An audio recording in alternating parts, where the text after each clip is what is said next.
genre.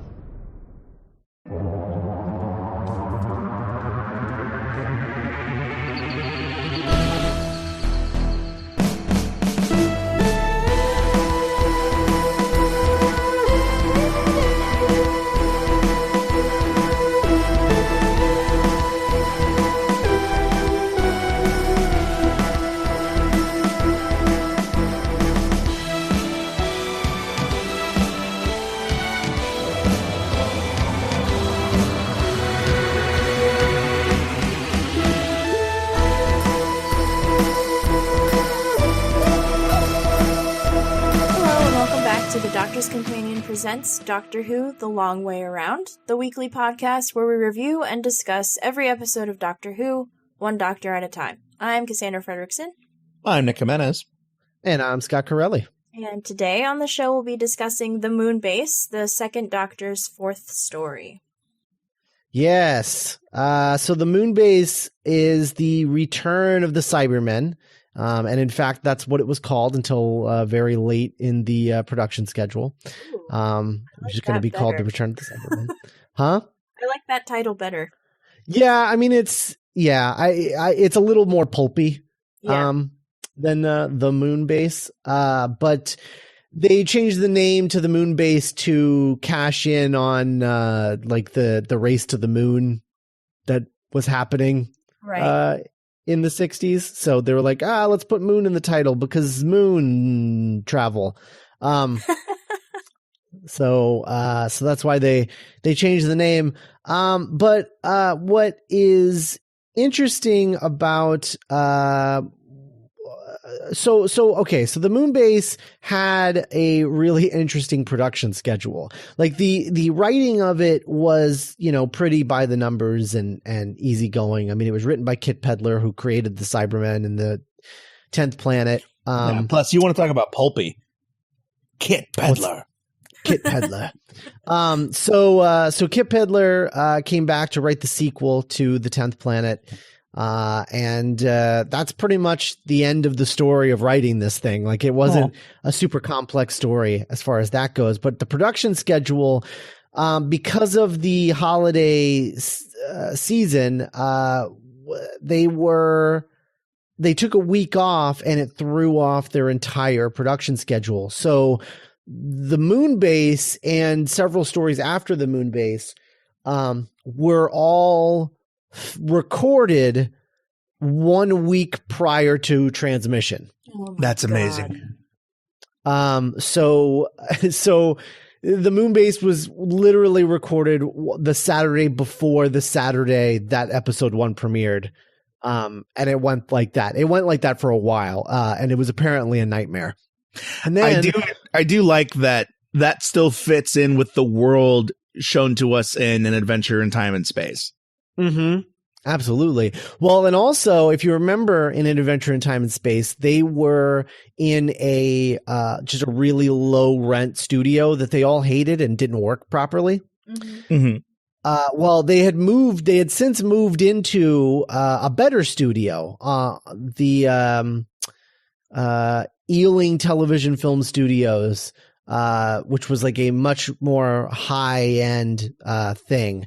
And then by the end of part 3, they were told that they had to go back they had to change from Riverside Studios and go back to Lime Grove D, the old crappy studio that they had been in before. And right in the middle of the production. So not only were they only a week out, they then had to switch studios from the high-end one to the low-rent, antiquated Lime Grove D between parts 3 and 4. So not a great time. And then this other one little note that I had to mention because it is hilarious. So do you guys know our friend Benoit? Of course. Yes, the French neckerchief wearing Frenchman. Well, in the story, his name in the script was changed from Jules to Roguet. So his surname originally was going to be Jules Benoit, and then they changed it to Roguet Benoit. But no one told the costumer. And so they had already written the initial J next to his name on his costume. So because every costume had the initial and then the name, the last name. And because they were filming it with the first name Roguet, rather than just changing it back to Jules on the fly, they made him wear that neckerchief to cover the J on the outfit. So that's why the Frenchman is wearing the neckerchief, not because he's a Frenchman, but because it was for practical continuity reasons. That's the old Chris Evans beard trick. Yeah, basically, which I really like. And then also, I guess, this story is important because we get the new look Cybermen that we kind of get stuck with for a long time. This is what the Cybermen look like. For a while. So we went from the Mondas Cybermen in the 10th planet to these guys, who are like a little more streamlined, and the costumes were faster to put on, and they were more robotic. So that's what that's why they changed it and everything. But I mean that's basically it. That's the Moonbase in a nutshell. I will say that this was an interesting episode to watch as someone going through these classic episodes for the first time, because it's so interesting because we are kind of jumping back and forth through time, true to form.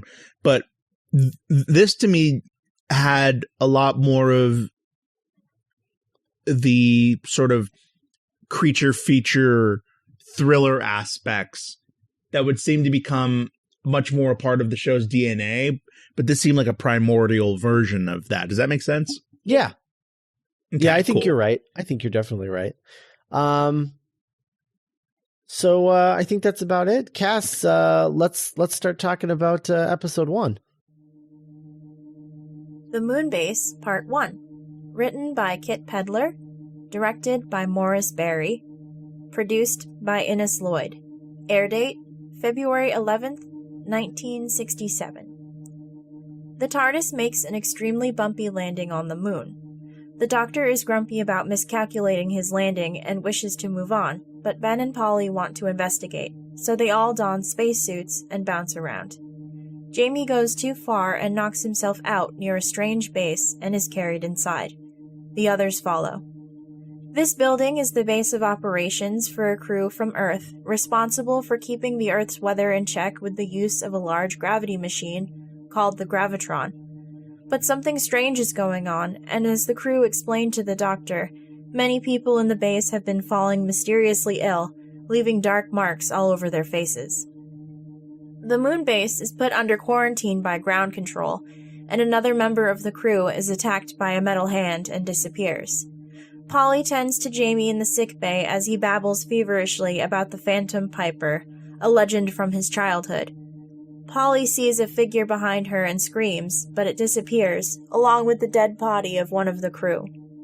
Polly leaves to go get Jamie water, and he wakes to see a Cyberman approaching him, and quickly passes out again, convinced it's the Phantom Piper come to collect him in death. So, the thing about this story is, like, they just recently found the episodes, right? Sort of. They found a few years ago. It wasn't in the research that I did because this was written before I think they were found. But they found episodes 2 and 4, and then animated episodes 1 and 3. So the last time I saw this, it was like a complete reconstruction, and I will say that watching it, like, for the first time, like actually watching it, I had a lot more fun with it. Mm-hmm. Especially and I like the animation style a lot. I like how old fashioned it is because it still feels like the show. Like they didn't it's not like some crazy modern animation style. It reminds me of like bad 60s cartoons, Yeah. It kind of has, to me, it's kind of like an Archer vibe. But like a super cheap Archer vibe. Of course. But still kind of like the character movements and stuff. Yeah. I think it's been a while since I've seen The Invasion as well, but I think I like that animation style a little better. It's, from what I remember, it's a little smoother, and like the faces aren't so like weirdly geometrical. Like there's that shot of Ben's face at one point where it's just like all angles, and I'm like, oh, okay. I don't know. I don't really have a whole lot to say about this one, but I do like the animation. Yeah, I actually have a lot. I really dug the... It's so interesting to remark on the animation because you have to wonder how much of it was made artistically and how much of it was just a means to an end. Like how effectively can we just show visually what was happening in this episode? But I found the colors, and especially going into the next animation episode, I thought it was super effective and brought a lot of mood and kind of like augmented the pulp. I felt like I was watching one of those. Remember when they were trying to make motion comics work back in the 2000s? Yeah. I got those kind of vibes a lot, and I was into it. I definitely get more motion comic vibes than Archer, I think. Of course. I mean, yeah. I mean, I'm sure that does a discredit to the animation on Archer. Maybe C-Lab 2021. Oh yeah, that's good. Because that was like, I think that was a lot of the same people were involved in that. If I'm not mistaken, I think it's like Adam Reed. Yeah. Because there's even that reference to it in Archer. Yeah. So they go to the C-Lab. Right, exactly. Like it's not so much a reference as just like a crossover. Yeah. I love that everyone at the beginning of this, when everyone is talking about like where they are, and they're just like, are we on the moon and blah blah blah, and Jamie's just like, how can we be on the moon? It's in the sky. Like, and everybody's just like, we're just gonna ignore you. Oh man, you dumb Scottish redneck. See the man on the moon, doctor. And they're like, oh, buddy. So yeah, so they kind of, it's kind of fun. They kind of start dunking on the doctor a little bit because he told them they were going to Mars, but it's clearly the moon.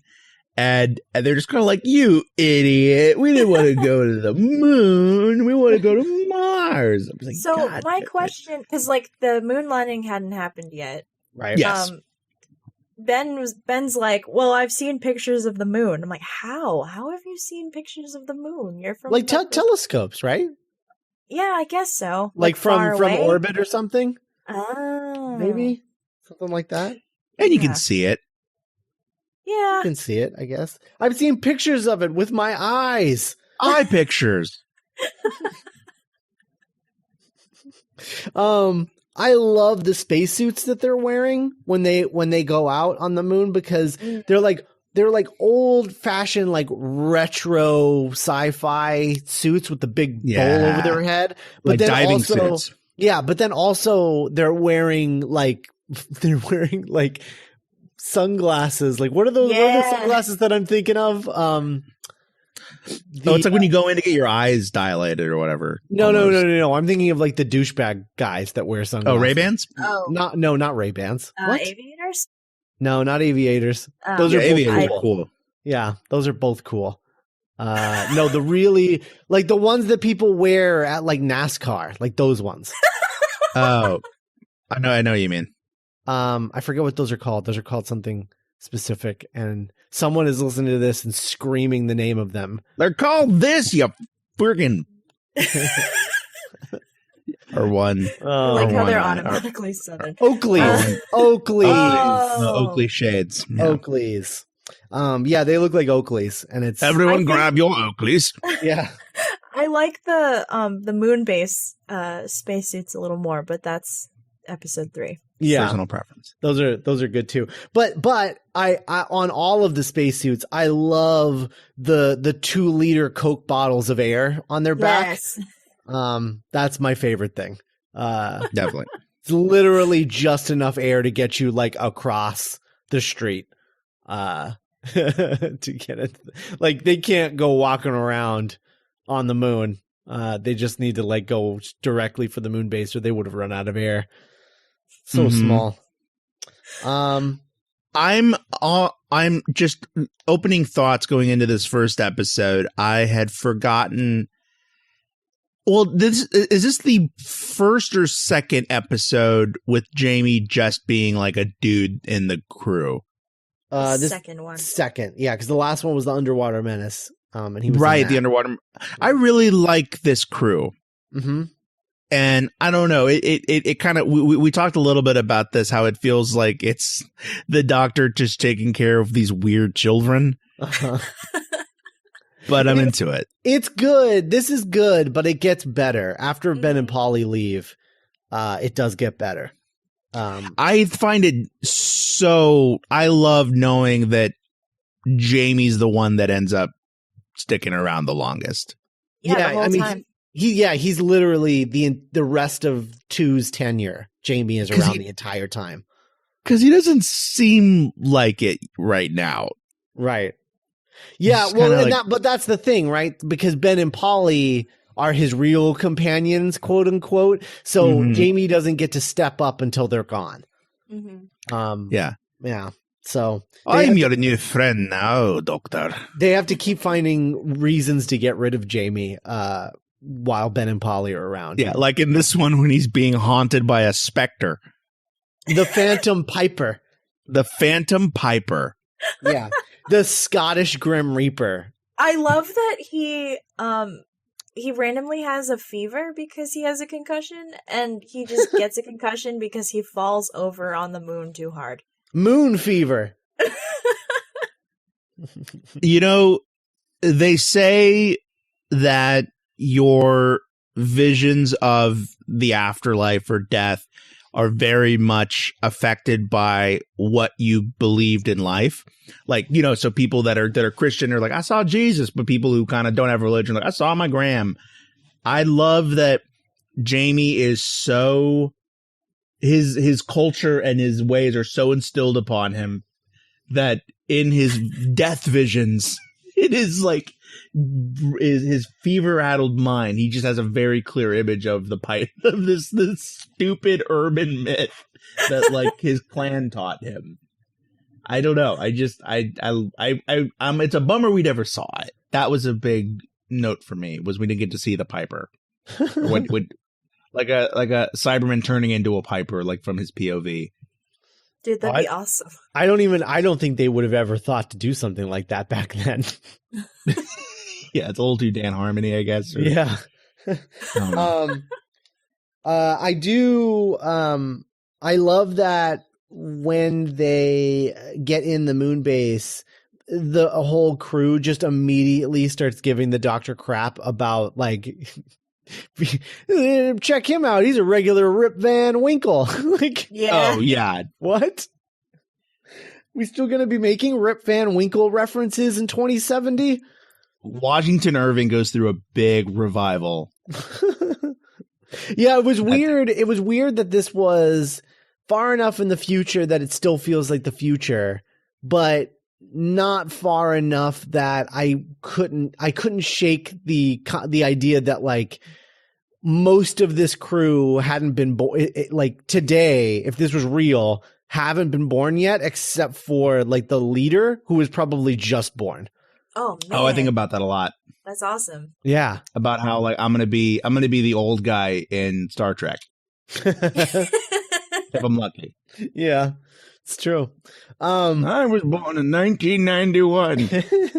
But yeah, I love that he he's like, well, there's a gravitron, so that means it's at least 2050, and they're just like, it's 2070, you psycho. Where have you been? I resent that fact. That would suck if you're like, well, judging by your clothes, I would say it's 1997. Yeah.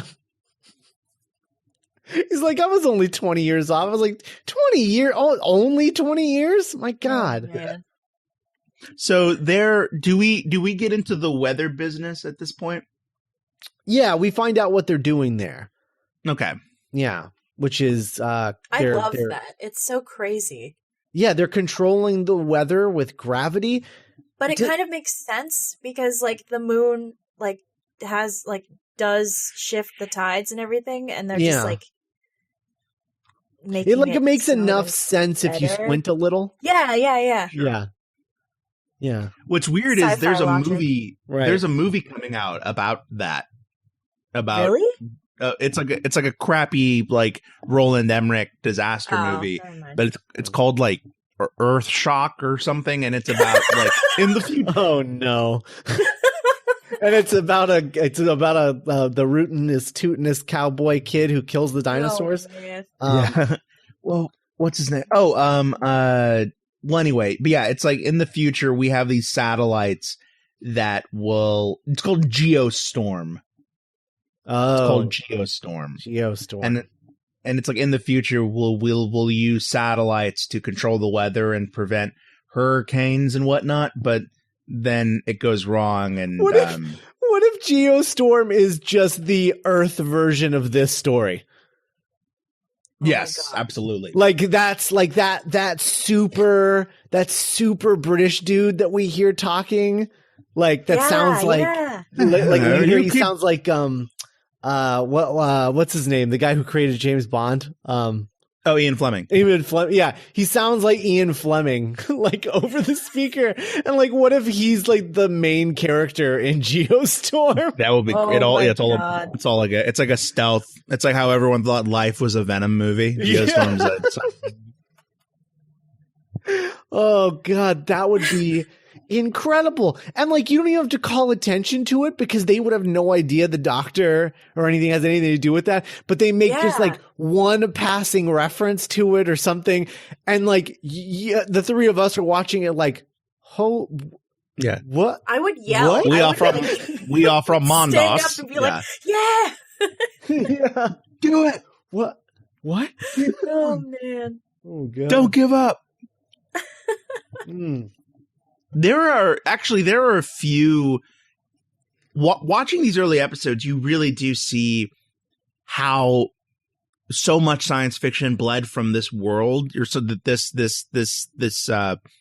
show, this property, you know, like Ridley Scott's Alien and all this other stuff, because like this, there are some moments where I'm like, oh, I kind of want to almost lift this when if I ever get to make a story like this. Like there's some really evocative, effective, like universal horror imagery in this story that I was super about. Yeah, all of the shadow images of the Cybermen, like where you're watching it and you're watching the animation version, you know, and you're watching it, and there's just this very clear Cyberman's like shadow on the wall, and you're like, there's no way in hell that looked that good in the actual live action version.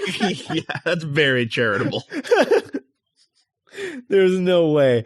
But I do love it. And I love how they kind of build the Cyberman, because, you know, there's two things going on here. Like in the time, it was exciting because the Cybermen were like a really big deal, and like the Daleks were sort of old hat at this point because there'd been like 2 theatrical films by now, and you know the whole Dalek craze was sort of like dead at this point, and so they were looking for a new Dalek, and they felt like they found them with the Cybermen, but then they redesigned them. So when you see that shadow, I imagine, like, and you're seeing like all these piecemeal things, like it's not necessarily like we know that it's Cybermen because we know generally what the Cybermen look like in all of their iterations. But at the time, everyone only knew the Mondos Cybermen. Oh, that's true. You know, and so watching this, they probably didn't even know that this was necessarily Cybermen until that big reveal at the end.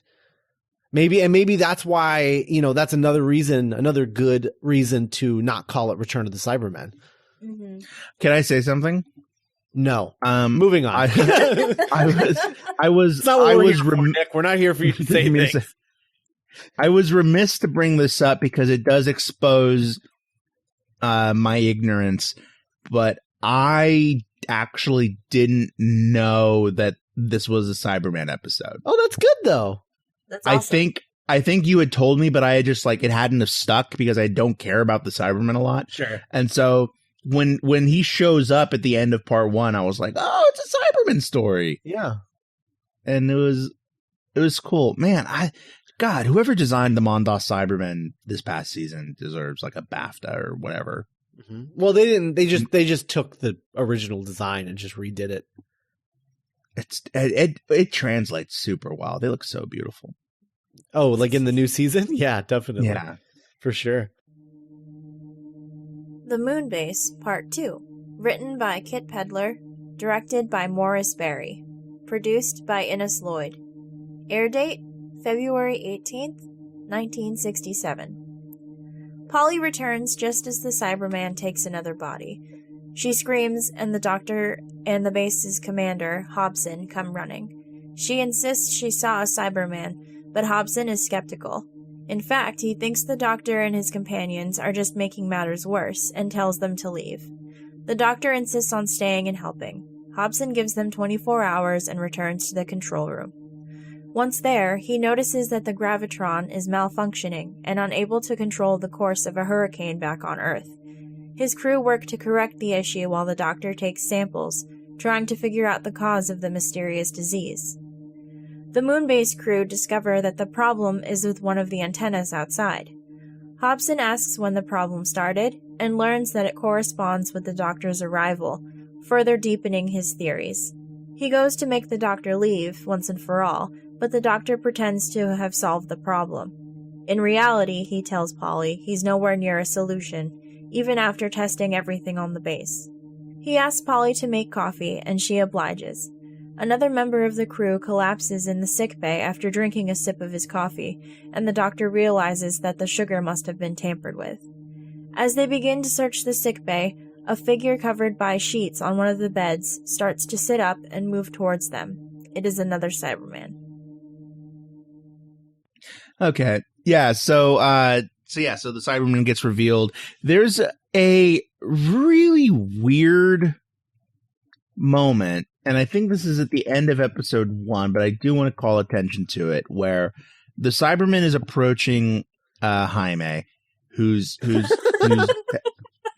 having his death visions, and as the Cyberman goes to take him, Jamie's like, no, you cannot have me, Piper. You can't. It will take me. And the Cyberman actually listens to him and takes another person. Oh no! No! It's because, and that happens at the top of episode 2. Okay, cool. And no, it's because he has a head injury, so he's worthless. Oh, okay. At the time, I just thought that Cyberman. That's why he looms over him, and he's looking at his injury. Yeah. And he's like, incompatible. Yeah, right. Exactly. Okay. When I first watched it the first time, I was like, wow, that worked. Yeah. My favorite thing about this episode is at the very end where the Cyberman is revealed to the TARDIS crew, and he snatches the sheet off of him, and he just sits up, but it's really clunky and kind of stupid.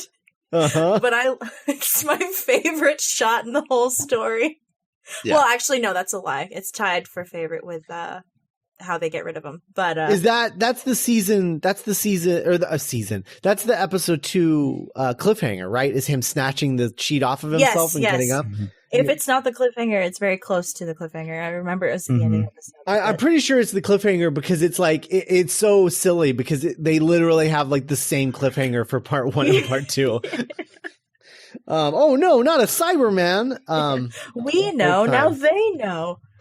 Yeah.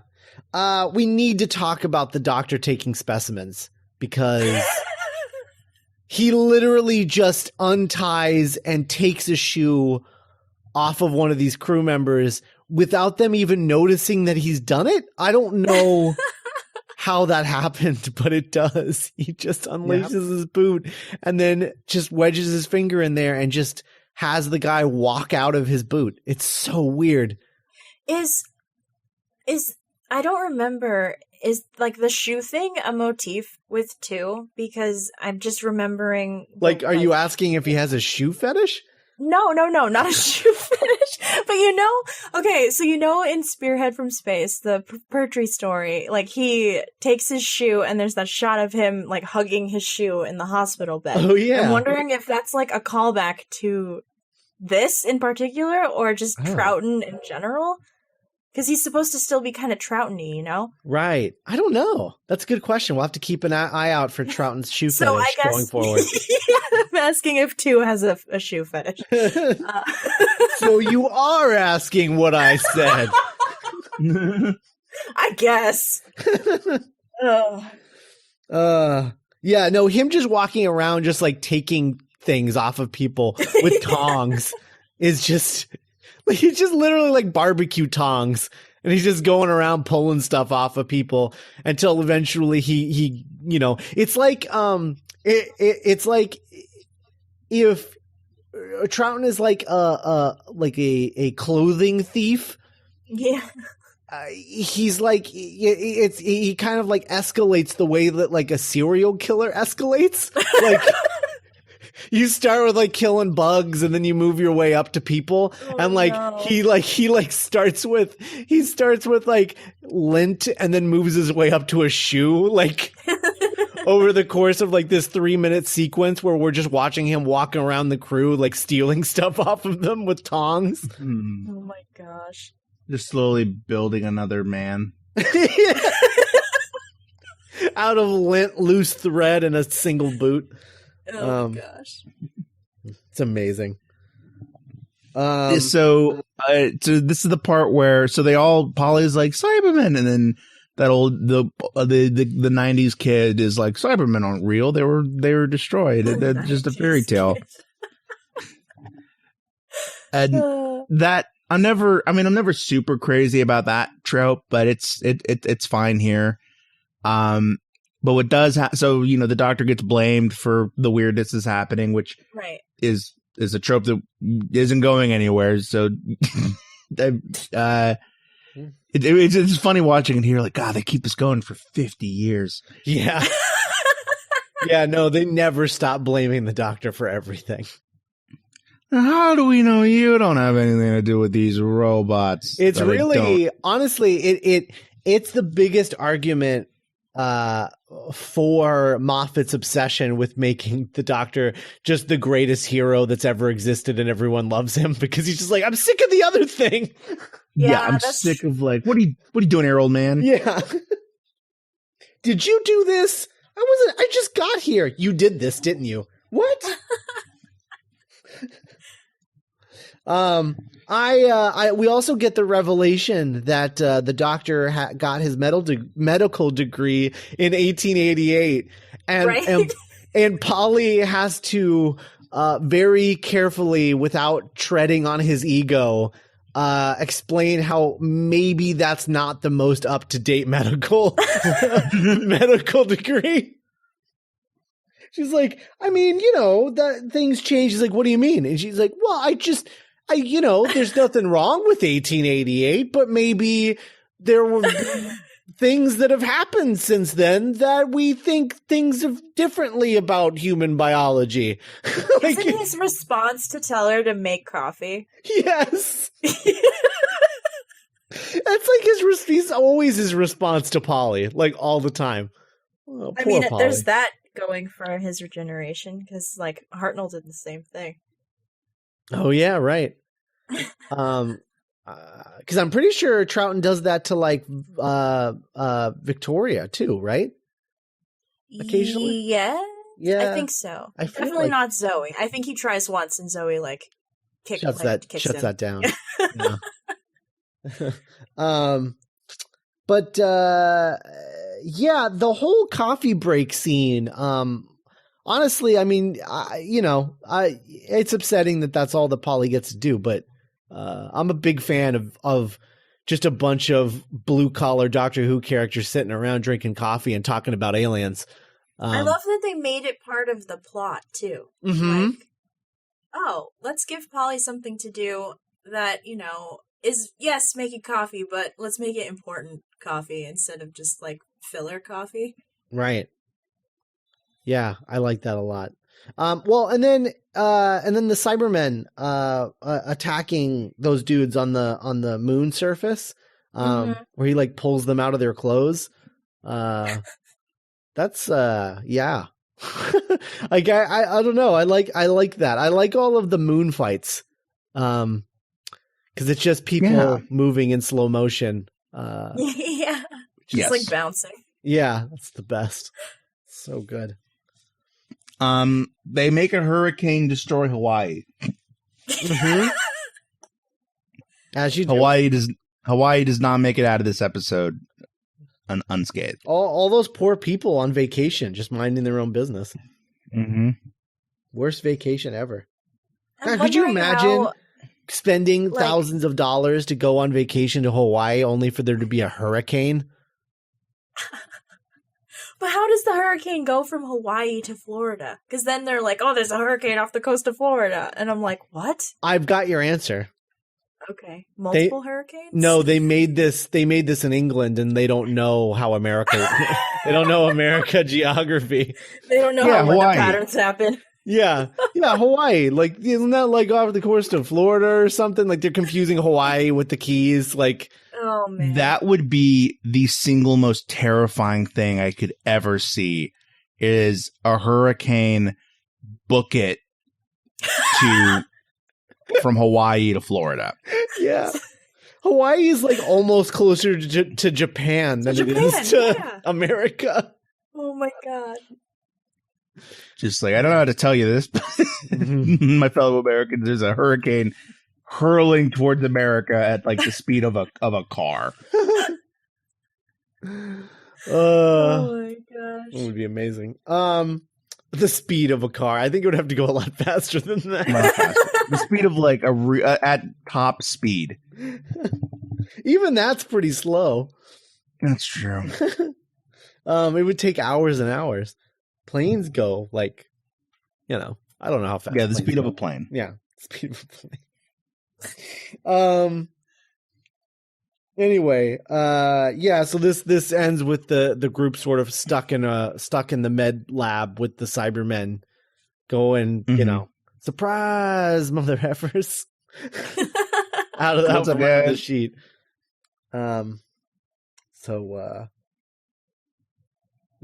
That's I think that's episode 2. Episode 2, and then we go into episode 3, which is another animated one. Yes. Okay. The Moonbase Part 3, written by Kit Pedler, directed by Morris Berry, produced by Innes Lloyd. Air date, February 25th, 1967. Another Cyberman joins the first and contacts the cybership. They explain the missing crew members are not dead, but are being altered, and Jamie was not taken because he hit his head when he fell, rendering him useless to the Cybermen's designs. They order Hobson to take them to the control room and leave Ben and Polly in the sickbay. While there, they try to find a way to defeat the Cybermen. Jamie suggests holy water, and Polly runs with this idea. The Cyberman's control panels seem to be made of some sort of plastic, and using nail varnish as her inspiration, they begin mixing a cocktail of solvents they find in the sickbay. The altered crew members are led into the control room and are instructed to control the gravitron. The Cybermen want to use it to destroy the Earth. The Earth tries to contact the base, but hearing nothing, sends up a rescue ship. Ben and Polly storm the control room, spraying the Cybermen with the solvent mixture, and they fall to the ground dead. The doctor removes the headpieces from the altered crew members, and they are sent to the sickbay. In the cybership, the Cybermen gear up for a full-on invasion of the base. Meanwhile, one of the crew goes out onto the surface of the moon to check on his colleagues that were sent to deal with the broken antenna. A Cyberman begins to chase him, but Ben throws a flask of the mixture from the airlock just in time. Inside, Hobson has located the cybership. He looks through the telescope to see an army of Cybermen marching towards them across the moon. So the Cybermen, we find out that the Cybermen's plan is that they want to destroy Earth so that there's no one left to stop them. Mm-hmm.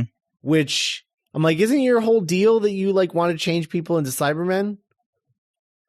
Not Like, these ones. Not These are these out for ones. blood. I guess so. I don't know. It was like, no, we're good just being us. Oh, dude, did we forget to talk about like the best line that Troughton has ever said? Ever? Oh, I don't know. Like, for Well, Dr. Who? The evil one, the one about evil, like his mission statement line. oh, yeah. Or is I guess, that in this yeah, one? I don't know No, which because one that's in the second one, I think. Okay, all right. Yeah. Anyway, that line's great. What is it? The evil that must be stopped. I'm paraphrasing it. I don't have it in front of me. Mhm. But that's basically like the quote that everyone's like, oh yeah, this is what the second Doctor is about. Like, in contrast to Hartnell's Doctor, who's just kind of like stumbling his way into trouble and then, oh, I guess I have to fix it because humans. But like, Troughton's Doctor is very focused on like evil. There's evil in the universe and it's my job to stop it. So we're going to stay. Mm-hmm. Yeah, because like they keep telling him to leave. And he's like, no. So there are some corners of the universe which have bred the most terrible things which act against against everything we believe in. They must be fought.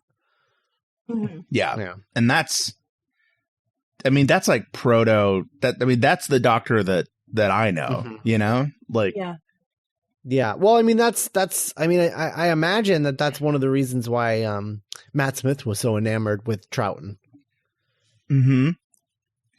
It is this kind of, what do you guys think about this sort of, this beginning of the end of it being about like an old man kind of exploring and poking about the universe to being like, I am the thing that the monsters are afraid of. Like, do you guys have like a preference? I think they do. Like, the transition happens very slowly over the evolution of the show. Mm-hmm. I like that Troughton's Doctor is still kind of alien, like, you know, just stealing people's shoes and stuff, but is like humorous and like relatable about it. So he's like a little more, he has more human aspects the more he hangs out with humans. Shocker. And I like that Troughton like plays the Doctor as more approachable than Hartnell. But I think the it just depends on who's running the show too, because that person's in charge of who's going to tell the story. So, you know, right. I think too, when it's a hard cut between Doctors where that changes, I think that helps too, because then it's just like, oh, well, that's what this regeneration's about. It's like this particular Doctor's mission statement. So it didn't bother me when they did that with Matt Smith. Like in his first episode, it's like, yeah, like I'm your boogeyman, you alien bastards. That didn't bother me because it was like, oh, okay, that's just what this guy's about. All right. So I don't know. It just depends on how it's done, I think. Like if it just became like, well, that's just how it is now. I have a feeling that 13 is going to go back to the beginning again of just being like a heroic explorer, because she's not going to have the she's not going to have a lot of the like built up respect, I would assume, that the other Doctors have had. Because it's such a major change, I imagine that they're going to use it as an excuse to sort of like wipe the slate clean and go back to the beginning. Back to basics. Go back to basics again. Exactly. Yeah. But anyway, what if the first image of series 10 is she's just like on a horse with like a sword? Just like explosions are going off everywhere. She's like, so they're, oh my gosh. So they're trying to figure out a way to get rid of the Cybermen. And Jamie suggests holy water, which first of all, Ben suggests radioactivity. Like, yeah, they don't like radioactive stuff. Remember that past adventure we were in, the 10th planet? And she was like, yeah, but we don't have access to that. And he's like, oh yeah, right. And Jamie's like, what about holy water? And she's like, you're right. That's perfect. Nail varnish. And he's like, what? I know. I love that her answer to everything is nail polish remover. Yeah. So they're gonna just mix stuff in the lab. And I'm like, oh man, that's going to explode. Like, don't mix stuff like that. I know. Well, what kills me? Bad message to children. What kills me is they're like, yeah, no, nail varnish melts plastic, and there are little doohickeys in the front of them on their body looks like it's made of plastic. So let's do that. What should we store it in? How about these plastic spray bottles? Right? Yeah. So confusing. It's like those better be made of glass or something. I assume it must be. I don't know. And then they get that set up, and then they're going to go attack the Cybermen, and Polly starts to go, and Ben stops her and is like, not you, Polly. This is men's work. Yeah. Oh, I hate Ben. I hate him. I think he's the worst. I love Polly, but I don't like Jamie Polly. No, I think Polly and Ben leave at the same time. Yeah, no, but just can you imagine it? Can you imagine a world where it was just Jamie and Polly? Yeah, that'd be nice. And the Doctor. That'd be pretty great. I'd like that. I mean, look, we get Jamie and Victoria, and more importantly, Jamie and Zoe later on, yes. which are like that's my favorite like 3 crew. Is Jamie, 2, and Zoe. Those are the best. I can't wait for you to meet Zoe. You're going to be obsessed with her, Nick. She's so cool. I know. I'm excited. So I don't know. I'm still a fan of creepy 30/16-year-old granddaughter in the corner. It's pretty great too. So Ben and Polly taking out Cybermen with spray bottles is they literally burst into the room and pose like a boy band. It's pretty magnificent. Yes. It's great. I love it. And I also love later when Benoit goes out on the moon surface and gets in a fight with a Cyberman, and then the gun doesn't go off because like something about the moon. I don't know if it's like gravity or what it was, but something makes it so that it doesn't go off. And so then he just runs from the Cyberman. So then it's just Benoit running, this Frenchman running away from a Cyberman chasing after him like he's Jason Voorhees. And then Ben comes out of nowhere and throws a nail varnish bomb at him. So good. Oh, it's excellent. I can't imagine that being anywhere near as enjoyable in a reconstruction. No, because this whole thing, because it depends on what reconstruction you're watching. Like, some of them are better than others because some of them have narration. Mm-hmm. And they're like using the audiobook, whatever. Mm-hmm. But I don't I think I watched like a really bad one. So it's just like words, like subtitles, basically, like scrolling across the screen, telling you what's going on. I'm like, oh, this is the worst. So good. As the Doctor reaches his hand closer and closer to the door handle, he begins to feel a vibration coming from the other side. And then we get another cliffhanger reveal of a Cyberman. Only it's not one Cyberman; it's an army of Cybermen. Walking across the moon. On the moon. The image in the animated but I don't want to talk about the live action one yet because that's the next thing we see in the next episode. But the animated images of the Cybermen walking across the moon was so cool. Yeah. Mm-hmm. So spooky, and I just really want to talk a little about how I think this episode this is one of my favorite Cybermen episodes, which I know isn't saying a lot, but oh, nice.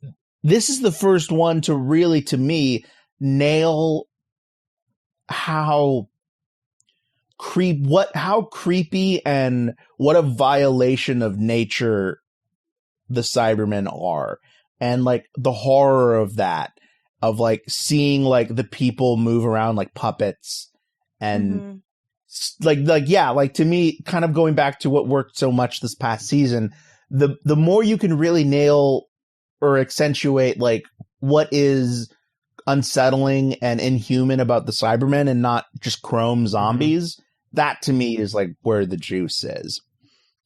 I agree. I'm interested to see what you think of Tomb of the Cybermen then, because I think that's my favorite Cybermen story, and it does a lot of the things that this does, but I think it does them better. Yeah. Right. It's really rad. I would love to see a Cybermen story where it's just like, and maybe this exists to a certain extent, but it's like a slasher movie, but it's just one Cyberman. Yeah, like one Cyberman. Just like going around, and just like one Cyberman grabs one person, turns them in, and then now there's two Cybermen, and it just keeps lowering the numbers, and they keep getting more and more overwhelmed like as the story goes. But it's just like it's like a slasher movie with a Cyberman. Yeah. And they're in like the jungle. Yeah.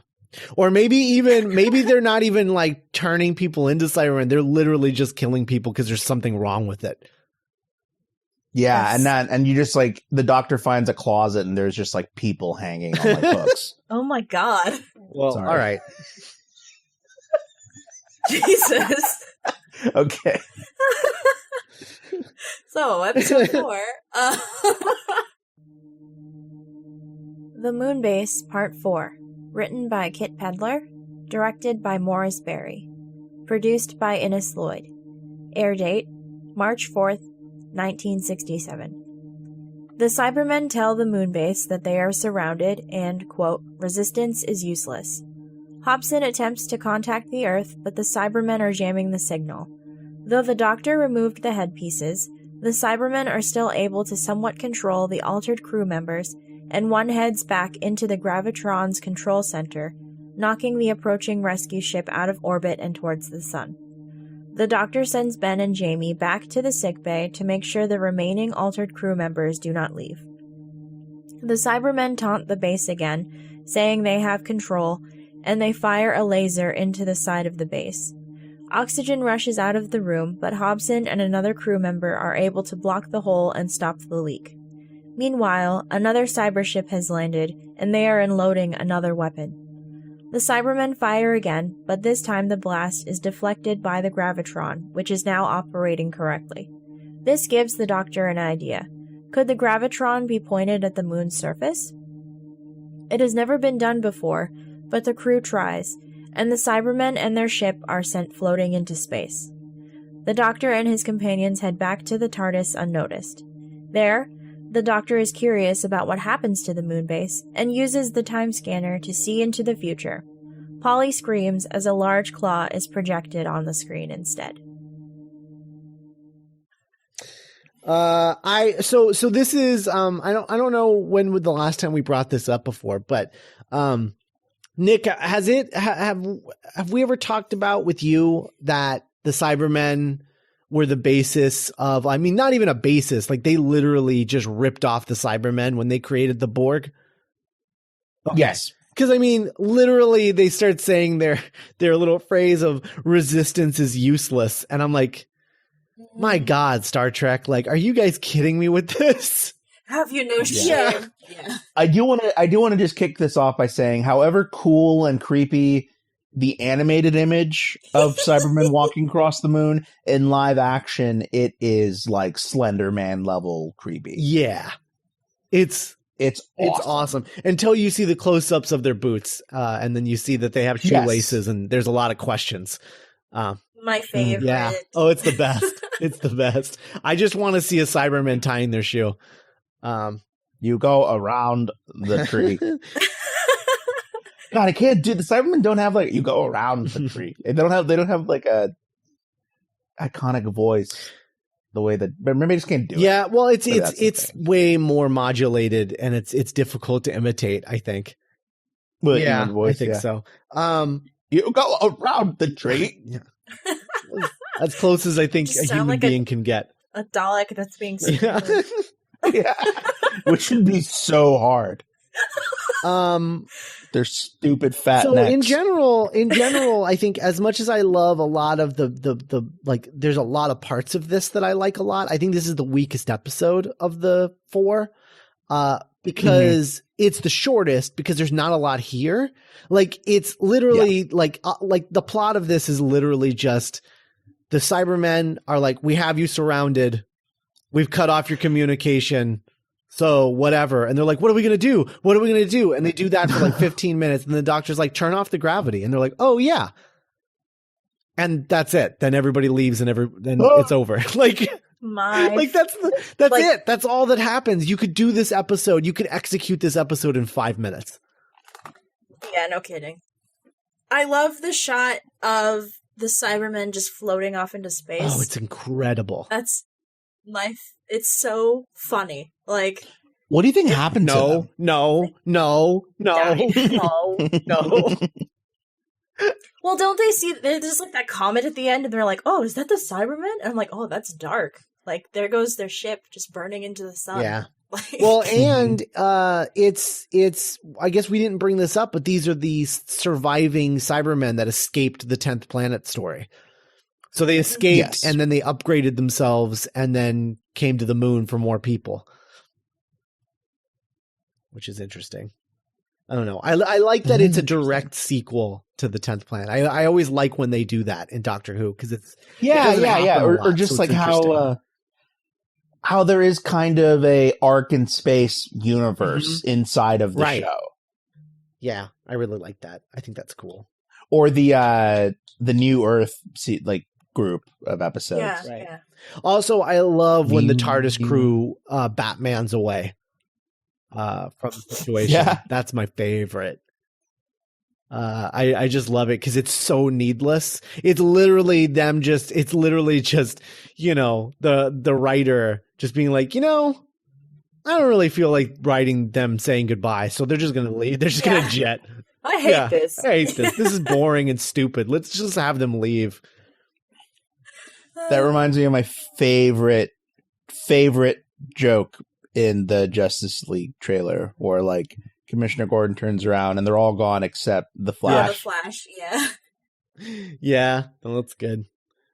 But and then we get a tease of what the next story will be, because there's a big oh, I forgot about the crab claw. There's a crab claw.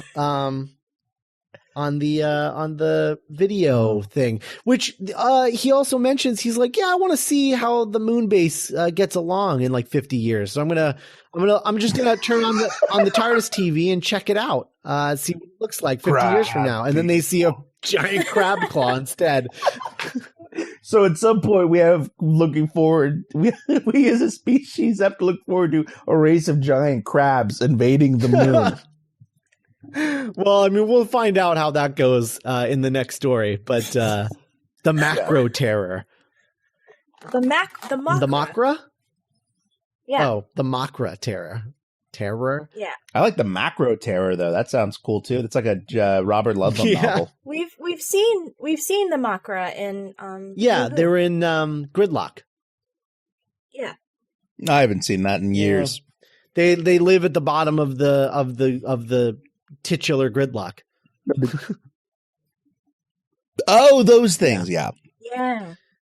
So, is this the first like base under siege story for Troughton? And then we get like 3 seasons of it. I think so. Basically. I think so, because the Underwater Menace isn't that. The Highlanders is kind of that, but not really. I think this is the story that kicks off that. That trope. I think you're right. Yeah. I think you're right. But we won't be talking about the macro. Is it the macro? The macro terror. I don't like saying it like that. Even if it is technically correct. I know that I'm wrong, but I'm like macro terror. It doesn't flow it doesn't flow out of my mouth the way the other one did. But expect lots of speed bumps when we're talking about that, or me just avoiding saying the title altogether next round. But yeah, so next week we're gonna have the Third Doctor and one of his absolute best stories, Inferno. Nick, you have no idea what you're in for. I'm so excited. You have no idea. I'm excited you too. Have no idea. I'm still excited. You can't change my mind. Oh, buddy, so good. And we say goodbye to our first companion next week. Oh, sweet. Someone dies. Well, just like in this new way of doing things, we haven't said goodbye to any companions yet, and we say goodbye to our first one. Okay. Not. Yeah, he's just prank him and leave. Oh, the other bit of note, the small thing that I wanted to bring up about this story, which is I forgot about this in the background. There's one little fun little bit which is so awesome. It's good to bring it up now because it has to do with the Third Doctor, but the actor who plays is it Bennett? What is his name in the Third Doctor era? Benton. Yeah, the actor who plays Benton plays the Cyberman in this story.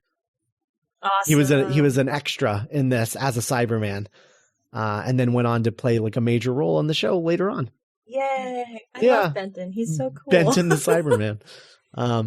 So anyway, all right. Well, I think that about wraps us up here, and we will be back next week with Inferno.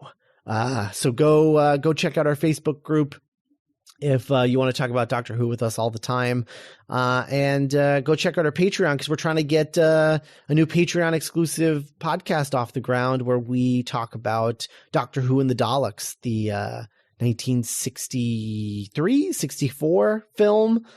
Sure.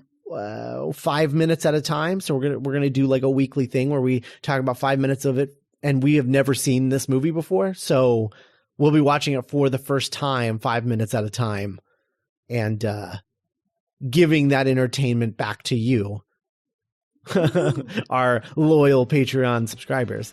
So go check that out at duelinggenre.com/support, and we'll be back next week with Inferno.